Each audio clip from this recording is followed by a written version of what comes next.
Hello everyone. Today we are going to dive into a quick tutorial on how to add Arabic text in Capcut. So let's get started.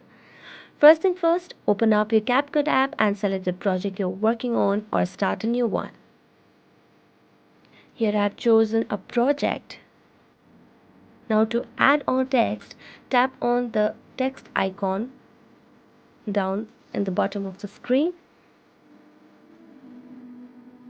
Now to get the Arabic text, we need to go to Google and search for English to Arabic entry. Well, this will help in getting the Arabic translation from English.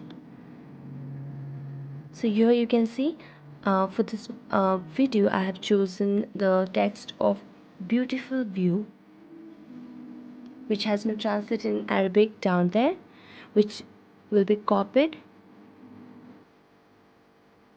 and it can be pasted on our project. Once you've entered your Arabic text, you can adjust the font style, size and color to match the video's aesthetic. Now you can position the text wherever you'd like on the screen by dragging it. There are different effects, styles, animations that you can choose depending upon your preference. And there you have it. And that's a wrap for today's quick tutorial. Thanks for watching and happy editing.